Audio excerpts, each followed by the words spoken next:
ও মা, কই তুমি? এই আমি পিঠা বানাইতেছি, আয় দেখি।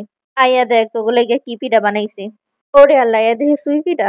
হ্যালো এভরিওয়ান, আসসালামু আলাইকুম। কেমন আছেন আপনারা সবাই? আজকে মোগলে গিয়ে সুই পিঠা বানাইতে আছে।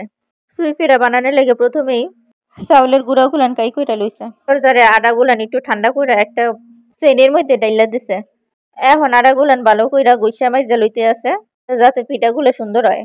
এছাড়াও কারো উপরে যদি আপনার সেই লেভেলের রাগ থাকে, রাগ জাল সব এই আটার মধ্যে ঢাইলা দেন, দেখবেন আটাগুলা খুব সুন্দর হইয়া ভাজা হইয়া যাইবে। কারণ রাগ উঠলে যে শক্তি সঞ্চয় হয় সেটা অন্য কোনো সময় আর হয় না। চাউলের গুড়ি ভালো কইরা মাজা হইয়া গেলে দিকে মোর মায়ের মগো দেখাই দিতেছে, তোরা এমন দড়ির মতো কইরা বানাই দে, মুই পিঠা গুলান কাইটা লই। দিকে মোরা সবাইও আমার মায়ের সাহায্য করতে আসি পিঠা বানানোর লাগিয়া।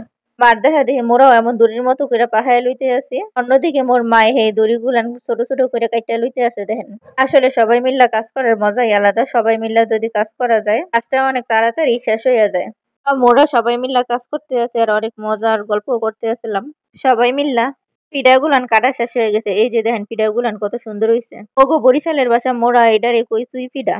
আপনি গো জেলায় এই পিঠারে কি পিঠা কয় অবশ্যই কমেন্ট করে জানাইবেন। পিঠাগুলান সব বানানো হইয়া গেছে। এখন পিঠাগুলো আমরা রসে ভিজামো। প্রথমে মোরা চুলায় দুধ বসাই দিছি, কারণ পিঠাগুলা দুধ আর গুড় দিয়ে ভিজানো হইবে। এক চুলায় দুধ বসাই দিছি, অন্য চুলায় খেজুরের গুড়ের রস কইরা লইতে আসি। এর মধ্যে খেজুরের গুড়, এলাচ, দারচিনি, তেজপাতা এইসব দিয়ে ভালো করে জাল দিতে আসি। দুধ এখনই দেওয়া যাইবে না, দুধ দিতে হইবে আরো পরে। অন্যদিকে মোরা চলে আইছি নারিকেলটা গুছাইয়া লইতে। মোর মায় নারিকেলটা ভাঙ্গা দিতে আছে, আর অন্যদিকে মই নারিকেলটা ভালো কইরা কুড়াইয়া লইছি।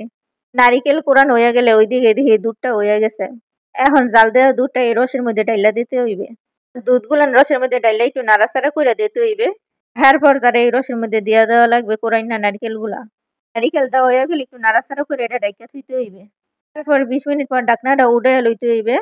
রসটা যখন অনেকটা ইন্না আসবে, তখন এর মধ্যে পিঠাগুলান দিয়ে দেওয়া লাগবে। পিঠাগুলান সব একসাথে দেওয়া যাইবে না, অল্প অল্প দিয়ে হালকা নাড়াচাড়া করতে হইবে, যাতে পিঠাগুলান জমাট বাইন্দা না যায়। পিঠাগুলান একটু নাড়াচাড়া কইরা কিছুক্ষণ ডাইকা থইতে হইবে। অন্যদিকে মোর মায় কতটি রুটি বানাইয়া লইতে আছে, কারণ মোরা ঘরের সবাই রুটি দিয়ে সুই পিঠা খাইতে অনেক পছন্দ করি। এখানে মায় মগো লেগে কতটি রুটি বানাইয়া লইতে আছে। আর রুটি বানাইতেছে, মুই এদিকে চুলায় একটা কড়াই বসাই দিছি। কড়াইটা যখন গরম হইয়া যাবে, তখন এর মধ্যে একটা রুটি দিয়া দিতে আসি। রুটির এক পিঠ হয়ে গেলে এর অন্য পিঠ উল্টে দিতে আসি। এইরকম ভাবে উল্টে পাল্টে রুটি গুলান ভালো করে বাইজা লইতে আসি। দেখেন রুটি গুলা কেমন ফুলকো ফুলকো হইছে। এই বন্যাকালে গরম গরম রুটি দিয়া সুই পিঠা খাওয়ানোর মজাই আলাদা। রুটি গুলান ভাজা শেষ হইলে ওদিকে ডাকনা উঠাই দিয়ে মগো সুই পিঠা দিয়ে হইয়া গেছে। এখন পিঠা গুলান চুলাই গনে নামাইয়া লইতে আসি। চুলাই গনে পিঠা নামাইয়া সবাই একসাথে বসে সুই পিঠা দিয়া নাস্তা করে লইলাম।